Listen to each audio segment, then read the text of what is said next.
नमस्कार दोस्तों, सुप्रभात। मैं अभ्युदय अंतर्राष्ट्रीय संस्था के पटल से आप सभी का बहुत-बहुत स्वागत और अभिनंदन कर लेती हूँ। और आज का दिन रविवार का दिन है, जो कि बड़ा ही खास होता है। वो खास तो स्कूल और कॉलेज सभी के लिए होता है जिनकी छुट्टियाँ होती हैं, ऑफ़िस के लोगों के लिए छुट्टी होती है।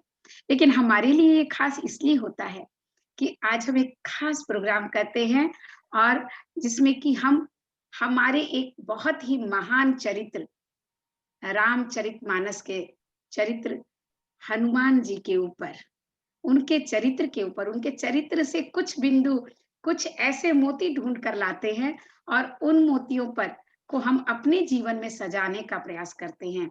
और वो कार्य करते हैं, हमारे साथ होते हैं डॉक्टर आदित्य शुक्ल। डॉक्टर आदित्य भाई, आपका बहुत-बहुत स्वागत है। और हर बार आदित्य भाई कुछ न कुछ नगीने लेकर आते हैं हमारे जीवन के लिए, जिनसे कि हमारा जीवन और भी सुंदर और सजा-संवरा हो सके। और किस तरह से वह व्यक्तित्व हमारे व्यक्तित्व को और प्रकाशवान कर सकता है। तो आइए, आज जैसा कि हमने देखा कि आदित्य भाई ने बताया है कि बोलना भी एक कला होती है। बचपन में हम बच्चों को बोलना तो सिखा देते हैं, अपनी अभिव्यक्ति करना तो सिखा देते हैं, लेकिन वह अभिव्यक्ति किस तरह से हमारे जीवन को प्रकाशवान करती है, वह अभिव्यक्ति किस प्रकार से सौंदर्यपूर्ण होती है, किस प्रकार से रमणीय होती है और श्रोता के मन को भी सुखकर लगे। आज वो हम जानेंगे आदित्य भाई से। तो आदित्य भाई, आप सबसे पहले तो हमें ये बताएँ कि आपने बोलने की कला का से आपका का क्या तात्पर्य है? वो किस तरह से कला हो सकती है?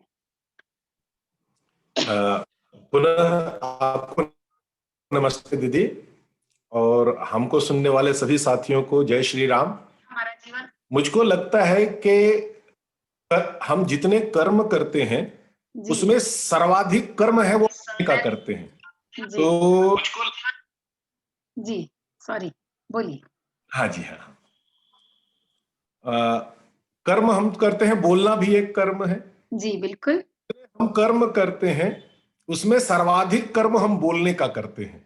जी, और मैंने कहा कि अनिवार्यता और आवश्यकता एपिसोड में हमने कहा कि जो ज्यादा प्रभावी है, जो जिसका ज्यादा शेयर है हमारे जीवन में, जी, उस पर यदि हम ध्यान दें तो प्रभाव ज्यादा पड़े। जी, तो सर्वाधिक कर्म यदि बोलने का है, तो हम यदि बोलने की कला सीख लें तो जी, हमारे सर्वाधिक समस्याओं का समाधान हो जाएगा। बहुत सही तो, कहा आपने। तो यही उद्देश्य है। मैं पुनः अपने एक छंद से यह एपिसोड शुरू करना चाहूंगा। स्वागत है। राम भक्त कष्ट में पुकार ले जो हनुमत, काम धाम छोड़ दौड़े आते हैं पवन सुत। और पल भर राम नाम गाकर के देख लीजिए, संग संग सदा दोहराते हैं पवन सुत। क्या बात है! किससे हम बोलें और कितना हम बोलें, कहां कैसे बोलें, बताते हैं पवन सुत। और जीवन की राह है कठिन अति, जिस पर पग पग चलना सिखाते हैं पवन सुत। क्या तो बात! यदि बोलने की कला सीखना है तो हनुमान जी से अच्छा कोई चरित्र नहीं है।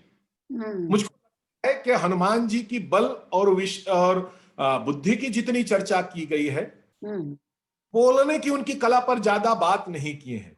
हुँ, वस्तुतः हनुमान जी अपने बल और बुद्धि का उपयोग है, उनका जो सूत्र छुपा हुआ है वो उनके बोलने की कला पर है। तो हम आज चिंतन करेंगे कि बोलने की कला क्या है, हम इससे कैसे लाभ उठा सकते हैं और हनुमान जी कैसे लाभ उठाते थे। क्या बात है! तो यदि संवाद बोलने की कला है, संवाद है, तो दो या दो से अधिक व्यक्तियों के बीच में जो वार्तालाप है, संवाद है, यही बोलने की कला है। वस्तुतः हम स्वयं को अपनी वाणी से अभिव्यक्त करते हैं, तो हमारी संपूर्ण अभिव्यक्ति है हमारे बोलने पर है। हम अपने आप को कैसे अभिव्यक्त करते हैं, कैसे बोलते हैं, व्यक्ति उन्हीं से हमारे बारे में जानने का प्रयास करते हैं। तो यदि आप अच्छे वक्ता हैं तो आपके व्यक्तित्व में थोड़ी बहुत लघुता है ना, तो उसको आप छुपा सकते हैं। और आप कितने भी व्यक्तित्ववान व्यक्ति हो, यदि वाणी ठीक नहीं है तो आप ज्यादा उपयोगी नहीं हो सकते। इसीलिए कहते हैं कि यदि वाणी पर यदि कोई लगाम लगा ले, वाणी और इच्छाओं पर, तो व्यक्ति है तन और मन से सुखी रहता है।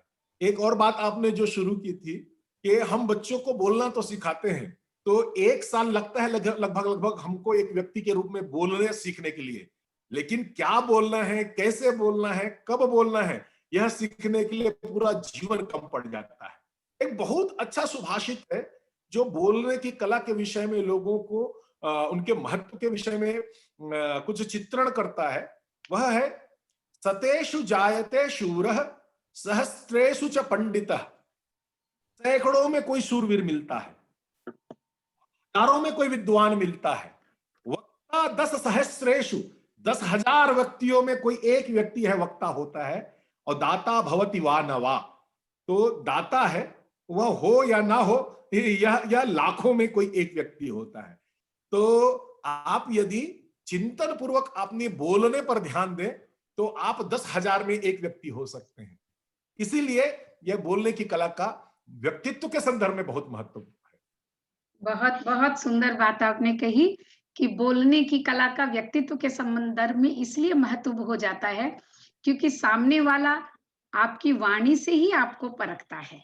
जो आपकी इमेज बनती है पहली बार जब हम किसी को देखते हैं और जब वो हमसे कुछ बोलता है तो उससे इमेज बनती है और उसको आपने कला का नाम दिया, तो बहुत बहुत सुंदर बात आपने कही है।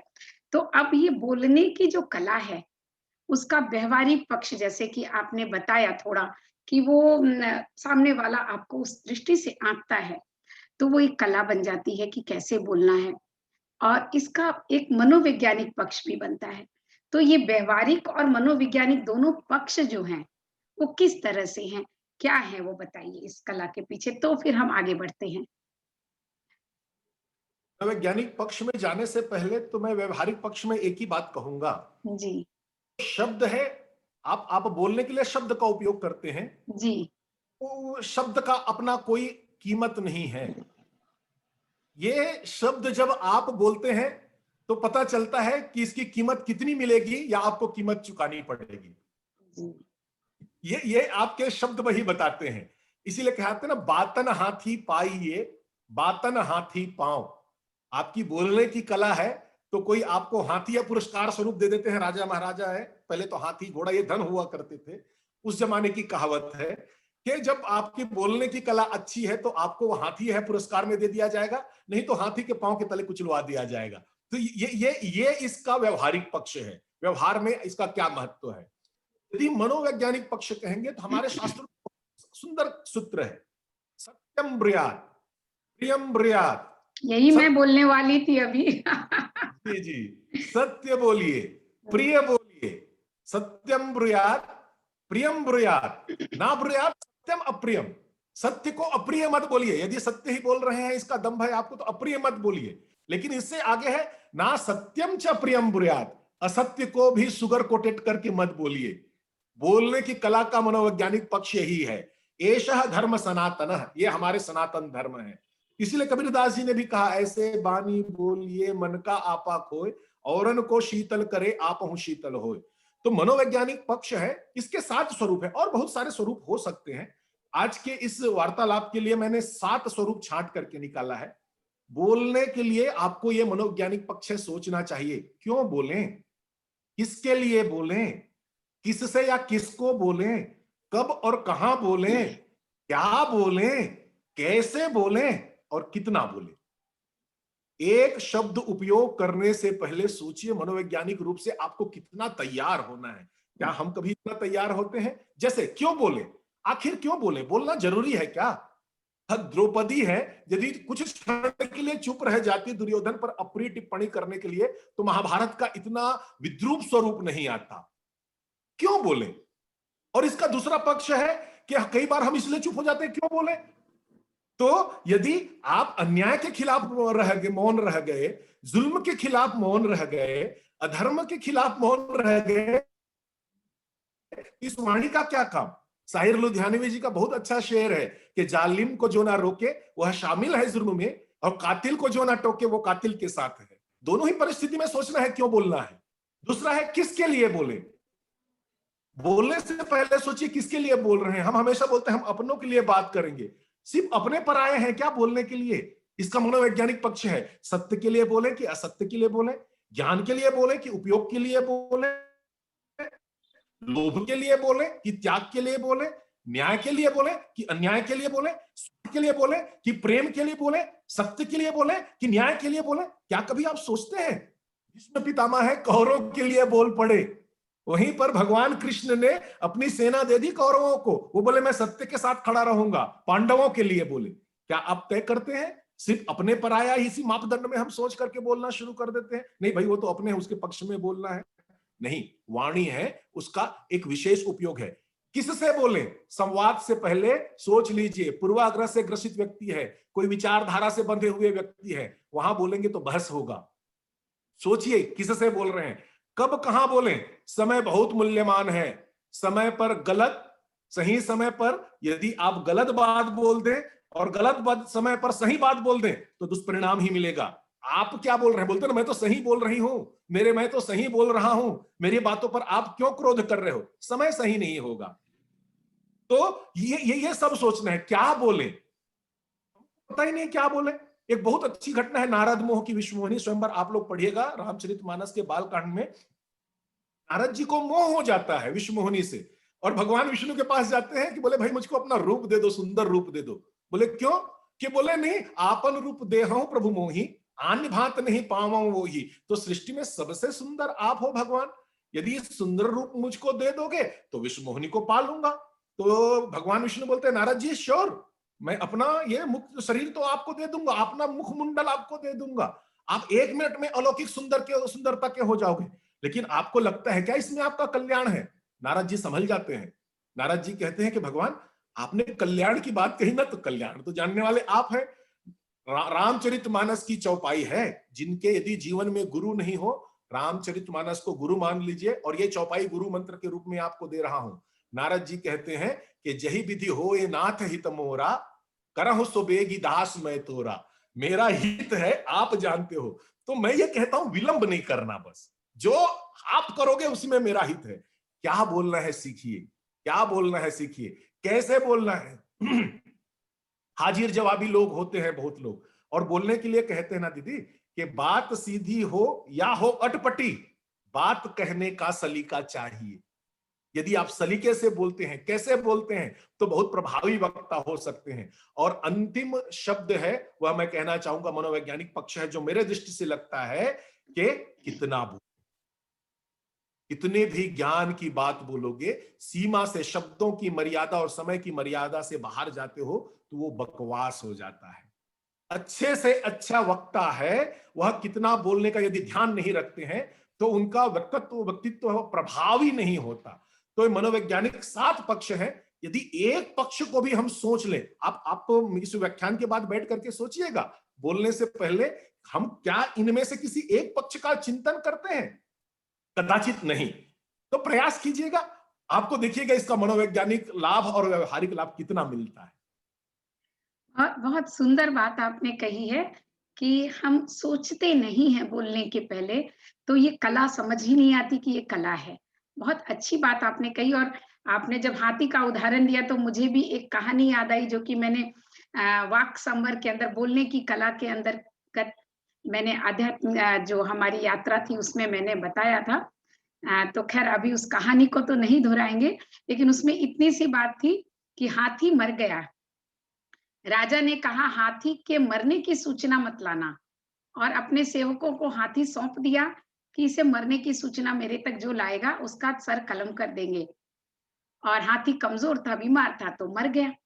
अब जब मर गया तो अब ये राजा तक कौन जाए, कौन कहे? और उसमें व्यक्ति ने सोचा कि किस तरह से ये जो आपकी बोलने की कला है ना, उस पर बड़ा उपयुक्त होता है कि वो पूछते हैं कि कैसे जाकर बोला जाए। तो राजा से ये तो कह नहीं सकते कि हाथी मर गया। तो वो जो कर्मचारी है, बड़ा बड़ा समझदार था, मंत्री जो था, मंत्री के पास गए, तो मंत्री ने कहा, "मैं उपाय बताता हूँ, चलो मैं राजा से बात करूँगा।" तो राजा को जाके कहते हैं, राजा ने पूछा, "भई हाथी का क्या हाल है?" बोला एकदम ठीक है, सब कुछ ठीक है, हाथी बिल्कुल आराम से है, लेकिन वो सो रहा है। वो ना हिलता है, ना डुलता है, ना साँस लेता है, ना कुछ खाता है, ना पीता है, लेकिन बाकी सब ठीक है। तो इनडायरेक्टली उन्होंने बता भी दिया कि हाथी मर चुका है और मुझसे ये कहा भी नहीं। तो सही में बोलने की कला वास्तव में जब आप बता रहे हैं तो मुझे लगता है कि एक बहुत बड़ी और बहुत सुंदर कला है। तो लेकिन फिर एक अच्छे वक्ता का गुण क्या होता है? उसमें क्या-क्या गुण होने चाहिए ये आप हमें बताएँ?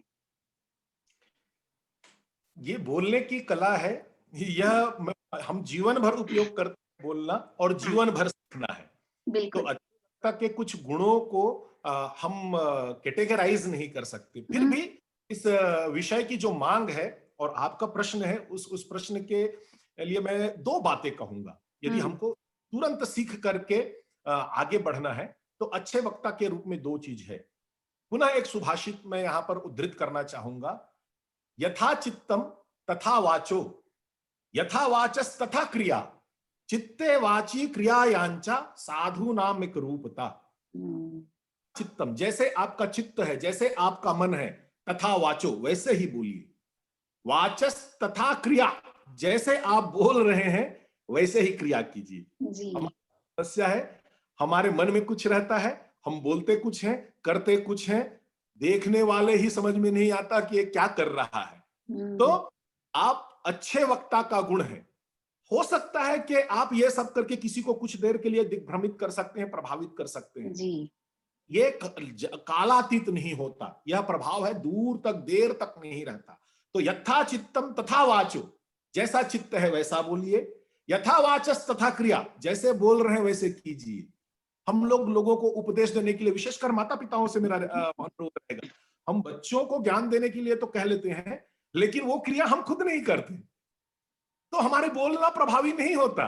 और चित्ते वाची क्रिया यांचा साधु नाम एक रूपता, जो आपके बोलने में, आपके चित्त में, आपके क्रिया में यदि समानता है, तो आप श्रेष्ठ वक्ता हैं। और यह समानता कैसे आएगी? जब आप सत्य बोलेंगे, जब आप प्रिय बोलेंगे, जब आप भयमुक्त बोलेंगे, जब आप परोपकारी बोलेंगे, जब आप देश काल के अनुरूप बोलेंगे, तभी ये बातें हो सकती हैं। मेरी एक बहुत प्रसिद्ध वंदना है, भगवती सरस्वती की वंदना में मैंने ये कुछ पंक्तियां कही थी। उनकी लाइन है कि मैं उनसे आराधना करता हूं, मैं आराधना करता हूं, कहता हूं, बनु हित भाषी, मित भाषी, स्मित भाषी, अमित भाषी, मेरे वाणी में ऐसा अमित प्रभाव भर दे मां। तो मुझको यही, मैं प्रिय बोल सकूं, सबके हित में बोल सकूं, मुस्कुरा के कह सकूं, अच्छी बातें कह सकूं, ये श्रेष्ठ वक्ता के गुण है। दूसरी एक महत्वपूर्ण बात कहूंगा जो हम भूल कर जाते हैं, वह है सुनने वाले की योग्यता के अनुसार संवाद करना। मैं सबसे एक ही प्रकार के शब्द, एक ही प्रकार के उदाहरण, एक ही प्रकार की भाव भंगिमा के साथ बात नहीं कर सकता। तो आप सुनने वाले की योग्यता के अनुसार बात कीजिए। कई बार में मुझ में ज्ञान है, लेकिन उस ज्ञान को ग्रहण करने की क्षमता सामने वाले व्यक्ति के पास नहीं है, और मैं दुखी होता हूं कि मेरा प्रभाव नहीं पड़ता। और मैं बहुत ज्ञानी व्यक्ति है, उनके सामने कुछ सहज विनोद में बातें कह देता हूं। तो आप ध्यान रखिए किससे वार्तालाप कर रहे हैं। संत और असंत के बीच वार्तालाप कर रहे हैं, ज्ञानी अज्ञानी के बीच वार्तालाप कर रहे हैं, बालक या प्रौढ़ के बीच वार्तालाप कर रहे हैं, राजा या प्रजा के बीच वार्तालाप कर रहे हैं, आस्तिक या नास्तिक के बीच वार्तालाप कर रहे हैं, हिंसक या अहिंसक के बीच वार्तालाप कर रहे हैं, स्वार्थी या परमार्थी के बीच वार्तालाप कर रहे हैं, पीड़ित या पीड़क के बीच वार्तालाप कर रहे हैं। बहुत सारे भेद हैं। जैसे ही व्यक्ति का स्वरूप बदलता है, आपके शब्द चयन है, आपके उदाहरण है, आपकी भाव भंगिमा है, बॉडी लैंग्वेज चेंज हो जाता है। इसका एक सुंदर उदाहरण दूंगा आपको। हमारे शास्त्र है, उससे बाहर जाने की जरूरत नहीं है, सब कुछ वहीं रखा हुआ है। नारद जी हैं, उनके दो चेले हैं। दोनों चेले को ईश्वर से भेंट कराते हैं नारद जी। एक है वाल्मीकि जी और दूसरा है ध्रुव। तो वाल्मीकि से जब नारद जी का भेंट होती है, तो वाल्मीकि उस समय डाकू रहते हैं, रत्नाकर रहते हैं।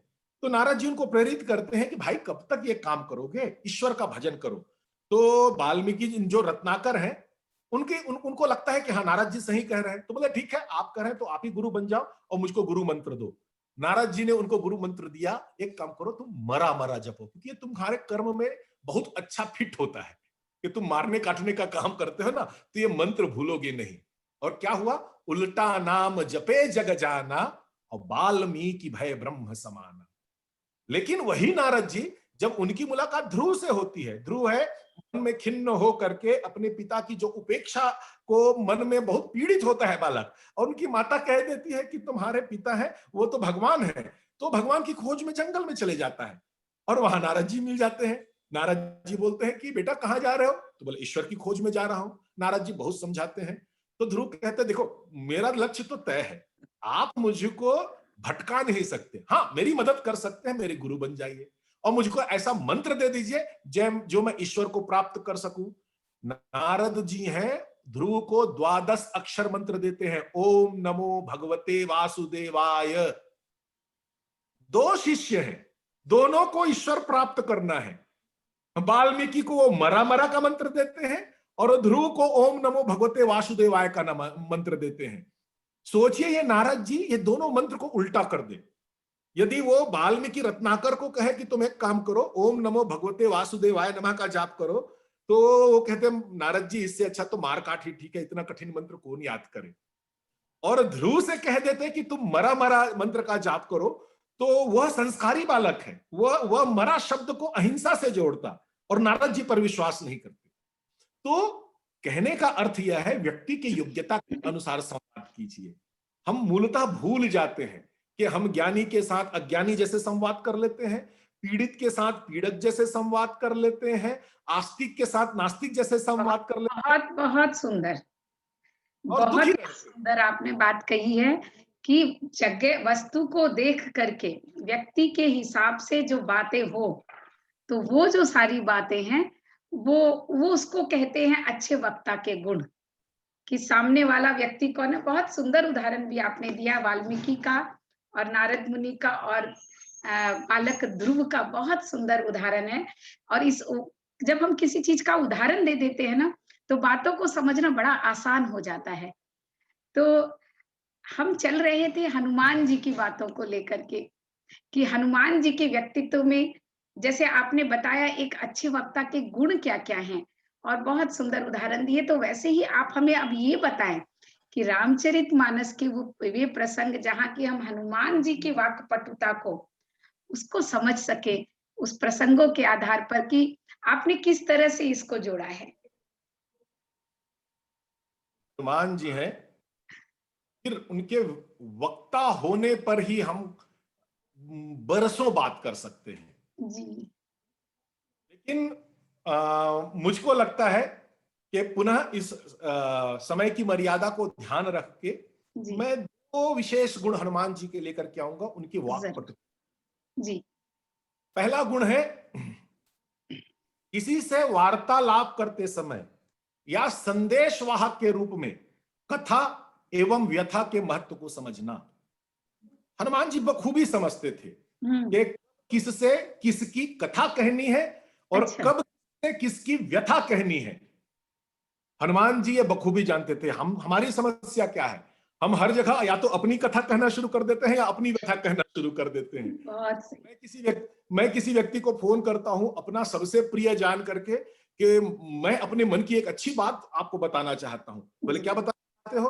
कि मैंने आज रात सपना देखा। तो मैं आगे बोलूं इससे पहले बोलते हैं अरे मैंने भी सपना देखा। अरे उसको कहने दो भाई, वो कथा कहने के लिए कह रहा है। तो हनुमान जी हैं, वो कहां पर किसकी कथा कहनी है और कहां पर किसकी व्यथा कहनी है ये बहुत अच्छे से जानते हैं। बहुत जब राम से मिलते हैं तो सुग्रीव की व्यथा कहते हैं, जब विभीषण से मिलते हैं तो राम की कथा कहते हैं, जब सीता से मिलते हैं तो राम की कथा कहते हैं, और जब वापस जाके राम से मिलते हैं तो सीता की व्यथा कहते हैं। और यही प्रभावी वक्ता के गुण है। दूसरी बात, हनुमान जी की विशेषता यह है कि जैसे ही वो किसी से बात करते हैं तो अजनबी व्यक्ति भी है उन पर विश्वास कर लेते हैं। विभीषण है वो शत्रु देश में है और ये राम के दूत बन करके, और राम के दूत तो बाद में बताते हैं, पहले तो ब्राह्मण के रूप में, यदि कहे तो छल है एक प्रकार का, मैं अपना वेश बदल के किसी से पहली बार संपर्क कर रहा हूं तो यह है कि छल है। तो विभीषण है, इन सब चीजों को वह ध्यान नहीं देता, वह सिर्फ हनुमान जी के बात करने की कला में इतना प्रभावित होता है, तो वो क्या कहता है, अब मोहि भा भरोस हनुमंता, और आगे की लाइन है, बिन हरि कृपा मिले नहीं संता। तो विभीषण को दो चीज का भरोसा होता है, पहला कि मुझ पर हरि की कृपा है और आप संत हो, जो हरि की कृपा से आप मिले हो। हनुमान जी कुछ देर पहले विभीषण से छल कर रहे थे, अपने वास्तविक स्वरूप में नहीं मिले, लेकिन जैसे ही वो राम की कथा कहना शुरू करते हैं तो विभीषण है उनको एक संत के रूप में, और कौन से संत, जो हरि की कृपा से मिलने वाले संत। हनुमान जी की यह विशेषता है कि वह बात करने पर सामने वाले के मन में विश्वास जगा देते हैं। ये तो विभीषण को चलो छोड़ो, विभीषण तो चलो कि विभीषण है वह राज दरबार में एक मंत्री थे, और वो लंका में है, और थोड़े से पीड़ित भी थे, दीनता भी उनके अंदर थी, क्योंकि रावण ने उनका परित्याग कर दिया था। मैं तो एक दूसरा भी उदाहरण बताता हूं जहां पर विश्वास दिलाना है, वह है सीता के मन में। रावण ने जब से सीता का हरण किया है, वह सिर्फ राक्षसियों के बीच में है। रावण कुछ ना कुछ प्रपंच करता है सीता को अपने वश में करने के लिए। राक्षस है, अपना वेश बदल सकते हैं, रावण ने खुद अपना वेश बदला था। इतने भय में, इतने आक्रांत होकर के, इतने आतंक में बैठी हुई सीता है, उनके सामने जाना, उसके सामने उपस्थित होकर के उसको यह विश्वास दिला देना कि मैं राम का दूत हूं, कितनी बड़ी चुनौती है। और राम के दूत होने का भी नहीं, आगे तुलसीदास जी चौपाई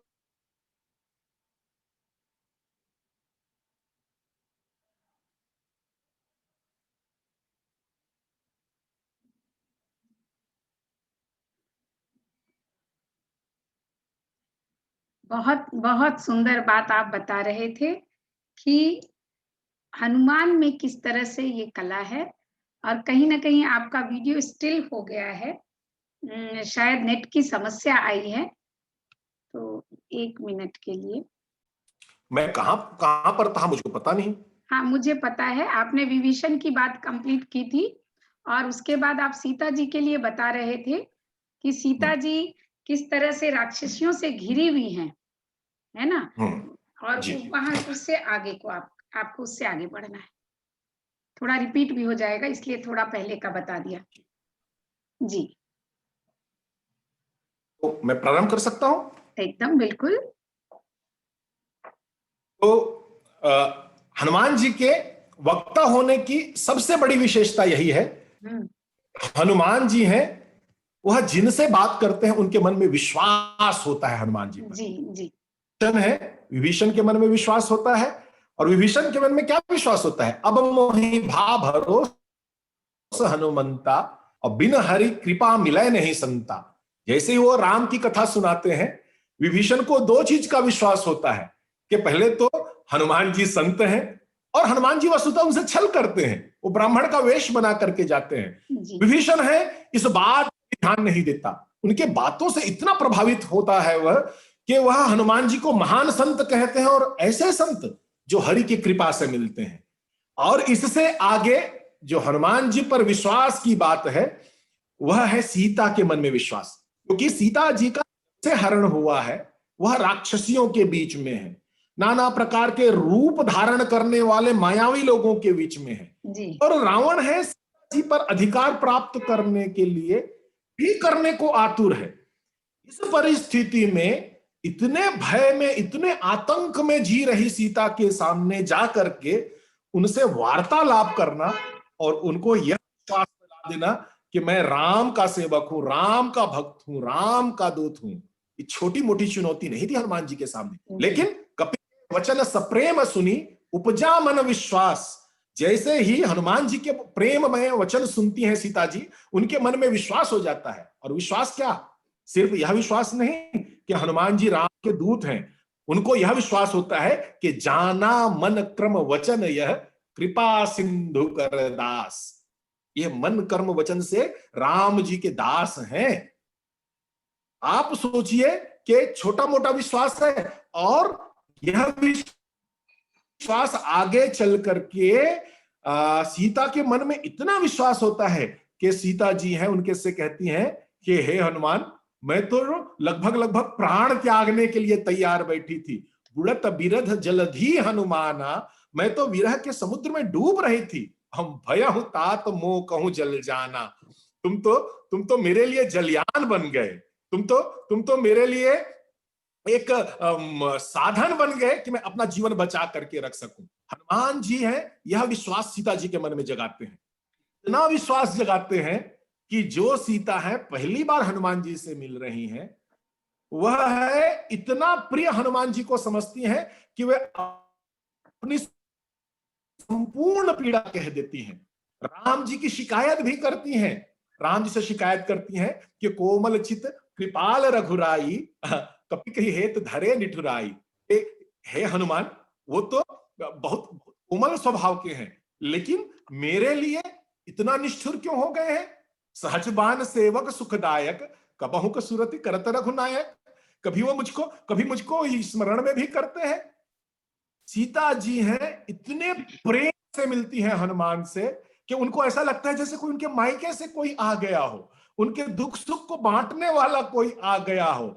और उसके बाद है सीता जी रोना शुरू कर देती है। कबहु नयन मम शीतल ताता, होई है निरख श्याम मृदु गाता, कि मैं कब राम को देख पाऊंगी, मैं कब मेरे नयनों में उनकी छवि आएगी। और सीता है इतना रोती है हनुमान जी के सामने, बचन न आन नयन भर बारी, अहं नाथ मोहि निपट बिसारी।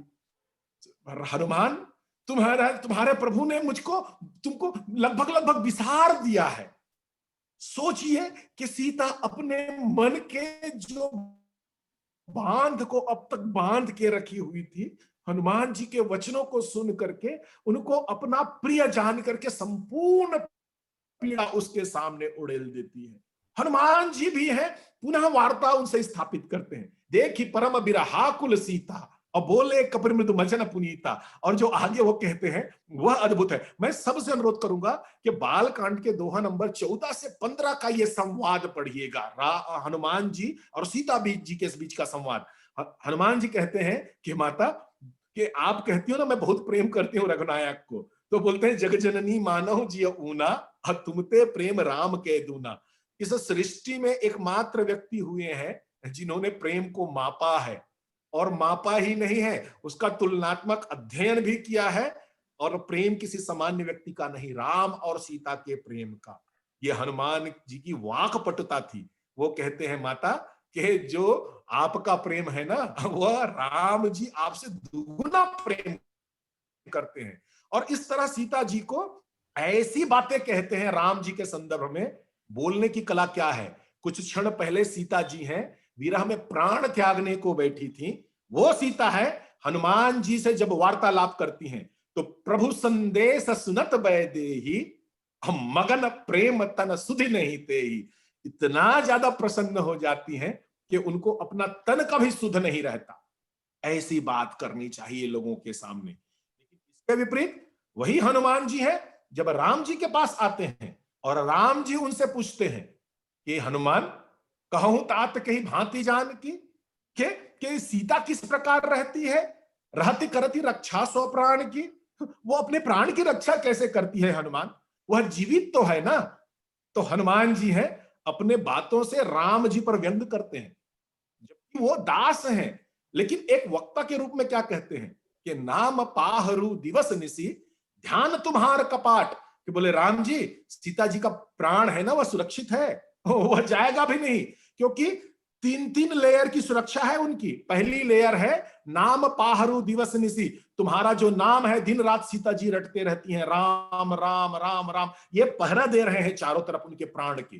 ध्यान तुम्हार कपाट, तुम्हारे ध्यान में इतना मग्न रहती है कि मानो वह प्राण के लिए कपाट की तरह है, वह कपाट बंद करके रखती है। और लोचन निज पद जंत्रित, अपने नेत्रों को पैरों से हटाती नहीं है, मानो ऐसा है कि वो ताला लगा करके रखी हुई कपाट में। प्राण जाए ही कही बाट, किस रास्ते से प्राण जाए, 3 लेयर की सुरक्षा है वहां पर, और कहीं चली गई ना तो दोषी कौन होगा मालूम है? वो जो पहरेदार है, आपका नाम दोषी होगा। वह जो दरवाजा है, दरवाजा यदि कमजोर हो जाए, आपका ध्यान है, ध्यान रखिए, सीता जी को जल्दी लेकर के आ जाइए। आगे जो हनुमान जी कहते हैं कि सीता जी ने एक संदेश कहा है राम जी, क्या संदेश कहा है कि बोले हनुमान तुम जा करके राम को मेरा प्रणाम कहना, कहा हूं तात अस मोर प्रणामा, और उसको कहना कि सब प्रकार प्रभु पूर्ण कामा। राम तो सब प्रकार से पूर्ण है, उनको किसी की आवश्यकता नहीं है, मेरी भी आवश्यकता नहीं है पूर्ण करने के लिए। तो मैं ये दुहाई नहीं देती कि मुझको तुम मेरी आवश्यकता आपको है राम, इसलिए मेरी रक्षा करो। मैं जानता हूं वो तो पूर्ण काम है, मैं जानती हूं उनको किसी की आवश्यकता नहीं, वो अपने आप में पूर्ण है, लेकिन उनको उनका स्वभाव याद दिलाना। दीन दयाल विरध संभारी, उनका स्वभाव है। जो व्यक्ति कष्ट में है उनकी कष्ट को दूर करते हैं, उनका सहज कार्य है यह। हनुमान उनको उनके स्वभाव याद दिलाना और उनको कहना हरहु नाथ मम संकट भारी। छोटा सा कष्ट आप अपने भक्तों का रहने नहीं देते, और मैं तो भयंकर कष्ट में हूं, उनको मेरे कष्ट का बताना।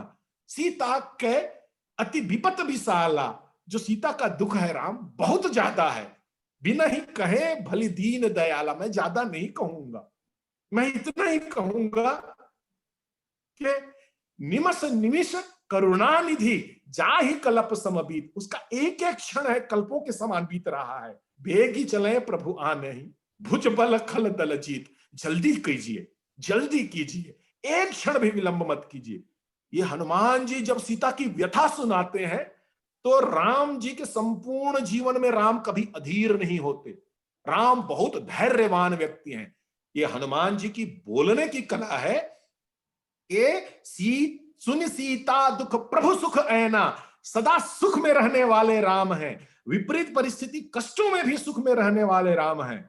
भरी आए जल राजीव नैना, राम रोना शुरू कर देते हैं और राम जी अधीर हो जाते हैं, धैर्य छोड़ देते हैं, बोलते हैं तब रघुपति कपिपति ही बुलावा, और कहा चले कर करहु बनावा, और अब विलंब के ही कारण कीजिए। अब विलंब मत करो सुग्रीव, एक क्षण का विलंब मत करो, और तुरंत कपिन कहूं आयसु दीजिए, तुरंत कपियों को आज्ञा दीजिए, अब सीता की ओर चलते हैं। यह बोलने की कला है। विरह में व्याकुल सीता है, उनको जब हनुमान जी बात करते हैं तो इतना प्रसन्न हो जाती है कि वह तन की सुधि खो देती हैं, और सदा सुख में रहने वाले राम से जब सीता हनुमान जी वार्तालाप करते हैं तो अपना धैर्य खो देते हैं राम जी।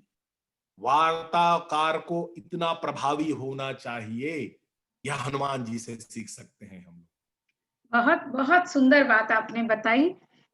आपका जो एक वाक्य है, कथा और व्यथा, कहाँ कथा करनी है कहाँ व्यथा, तो ये बोलने की एक जो कला की बात आपने कही और उसमें हनुमान जी के जो अलग अलग उदाहरण दिए, बहुत बात स्पष्ट होती है कि बोलना किस प्रकार से कब वो कला बन जाती है। अगर हम हनुमान जी के संदर्भ में इसको समझने का प्रयास करते हैं तो बहुत सुंदर आपकी वार्ता जा रही है, बहुत सुंदर प्रेरणा की बातें हैं। तो अब मुझे आप ये बताएं इसके साथ-साथ कि किस तरह से इस बोलने की कला से वास्तव में हम क्या सीख सकते हैं? किस तरह से हम इसको किस तरह से सीखना चाहिए कि हम इसका उपयोग अच्छे से कर सकें? तो इस बोलने की कला के बारे में और उससे सीखने के बारे में कुछ बताइए। इसका महत्व यदि एक व्यक्ति के रूप में हम जान जाएंगे तो हमसे भूल नहीं होगी, और क्या करना है हमको पता चल जाएगा। वाणी के बल पर जीवन में हम सबसे ज्यादा लाभ प्राप्त कर सकते हैं, और वाणी के बल में ही हमें जीवन में सबसे ज्यादा हानि होती है। आप तय कर लीजिए कि मुझको लाभ चाहिए या हानि। हानि आप तो प्राप्त कर ही रहे हैं, मैं भी प्राप्त कर रहा हूं, लेकिन लाभ प्राप्त करने के सूत्र क्या है हमारे जीवन में, वह कुछ सूत्र मैं आपको देता हूं। बहुत लंबा चौड़ा सूत्र है, लेकिन कुछ जो काम की बातें हैं जो सहज आप आज से ही शुरू कर सकते हैं अपने जीवन में, वह मैं कुछ बातें आपको बताना चाहूंगा। वह है वाणी एवं कर्म में समानता लाने का प्रयास कीजिए। जो आप बोलते हैं, ध्यान रखिए हर व्यक्ति प्रतिक्रिया नहीं देते, लेकिन इसका मतलब यह नहीं है कि वो आपको सुन नहीं रहे हैं, आपको रजिस्टर्ड नहीं कर रहे हैं। वो आपकी बातों को सुनते हैं और आपकी छवि बनाते हैं अपने चित्त में। गलत छवि मत बनने दीजिए। जो आप बोलते हैं, जो आप सोचते हैं, वह कीजिए। तो आपके मन, कर्म और वचन में आप समानता लाने का प्रयास कीजिए। अच्छा श्रोता है, वह अच्छा वक्ता बन सकता है। दूसरों को धैर्य से सुनिए। यदि आप दूसरों को धैर्य से नहीं सुनेंगे तो उनकी समस्याओं पर आप क्या निदान देंगे, क्या प्रतिक्रिया देंगे? एक महत्वपूर्ण बात और है, वह चिंतन है। चिंतन है, उनका वाणी का योग कराइए। बोलने से पहले सोचिए, बोलते समय सोचिए, बोलने के बाद सोचिए। ये चिंतन का दौर है, वह वाणी के साथ योग कीजिए आपके चिंतन का। और हमेशा ध्यान रखिए, बहुत लोग हैं वह भावनात्मक संवाद करते हैं। कब भावनात्मक संवाद करना है और कब तथ्यात्मक संवाद करना है, क्योंकि जब आप बोलते तो शब्द बोलते हैं ना, भावना तो नहीं बोलते। जो सुनने वाला शब्द सुनता है, और यह शब्द है अपने भावनाओं को लेकर के आप अपनी भावनाओं को शब्द में मिला देते हैं, वह सुनने वाला भाव प्रवण ना हो तो भावनाएं उन तक नहीं पहुंचती, और दुखी मैं होता हूं, दुखी आप होते हैं, क्योंकि आप अपने शब्दों में, अपनी बातों में भावना मिलाए हुए हैं। तो जो भाव प्रवण व्यक्ति नहीं है, उनके सामने भावनात्मक बातें मत कीजिए, और जो भावना युक्त व्यक्ति हैं उनसे रूखा सूखा बात मत कीजिए। बात करने की कला में यह भी ध्यान दीजिए। और मैं फिर आपसे कहूंगा कि जो व्यक्ति, कई लोग हैं ना वो बैठे रहते, सुनते नहीं है, हमको लगता है वो सुन रहे हैं। तो जो व्यक्ति सुनना नहीं चाहते उनके सामने मत बोलिए। मौन भी एक बहुत प्रभावी भाषा है। वार्तालाप के लिए मौन का उपयोग कीजिए। जैसे कई लोग व्यक्ति हैं, मैं उनसे प्रणाम करूंगा, यदि यह वार्तालाप की कला आप सुन रहे हैं तो आप अपने आप को परिवर्तन कीजिए। बहुत लोग को मैं कहते सुनता हूं, बहुत लोग मिलते हैं हमारे घर परिवार समाज में, वह अपना ऐसा प्रभाव बना करके रखते हैं कि बोलते हैं मेरे सामने किसी की बोलने की हिम्मत नहीं होती। वस्तुतः ध्यान रखिएगा, हिम्मत की बात नहीं है, वह इच्छा की बात है। आपको लगता है आप अपने अहंकार में बोलते हैं कि मेरे सामने किसी को बोलने की हिम्मत नहीं होती, वह हिम्मत नहीं है। हिम्मत तो सब में है बोलने की, इच्छा नहीं होती। मेरा एक मुक्तक है दीदी, ये इसको बहुत सामाजिक रूप से इस मुक्तक को जब भी मौका मिलता है मैं पढ़ता हूं। जरूर। बे, बेमन हो तुम तो कैसे मन की बात बोलेंगे। आप कहते हो मैं मन की बात कहूं, आप बेमन होकर के सुन रहे हैं। बेमन हो तुम तो कैसे मन की बात बोलेंगे। और यदि स्थिति है तो मैं आपको प्रसन्न करने के लिए कहता रहूंगा कि तुम दिन को कह दो रात तो हम रात बोलेंगे।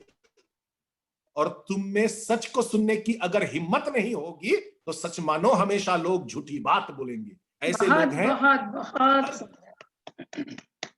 तुम में सच को सुनने की अगर हिम्मत नहीं होगी तो सच मानो हमेशा लोग झूठी बात बोलेंगे। ऐसे लोग हैं जीवन भर सिर्फ झूठी बात सुनते रहते हैं और अहंकार में फूले रहते हैं। मेरे सामने किसी को बोलने की हिम्मत नहीं होती। हिम्मत सबके अंदर है, ध्यान रखिए। आपसे बोलने की इच्छा नहीं होती, आपसे सत्य बोलने की उनको रुचि नहीं है, वह तो असत्य बोलते हैं क्योंकि आप सत्य को सुन नहीं सकते। इसीलिए, और अंतिम बात कहूंगा, जितना भी आप वार्तालाप की कला में निपुण हो जाए, इस बात को ध्यान रखिएगा, आप कितनी भी समझदारी से शब्द का इस्तेमाल कीजिए, भावना का इस्तेमाल कीजिए, यदि सुनने वाला है वह अपनी योग्यता, अपनी रुचि, अपने लाभ और अपने मन के विचारों के अनुसार से सुनता है, तो आप अपना काम करते रहिए। और लोगों पर क्या प्रभाव पड़ रहा है इसका ज्यादा मूल्यांकन भी मत कीजिए। आप यदि मन से अच्छे हैं और वो भी मन से सुन रहे हैं तो प्रभाव पड़ेगा। तो आज बहुत बहुत सुंदर बात आपने बताई। और आपके साथ ये जो पूरी वार्ता हुई, इसका अगर मैं 2 शब्दों में मैं कुछ कहना चाहूँ, क्योंकि बहुत सुंदर बात है।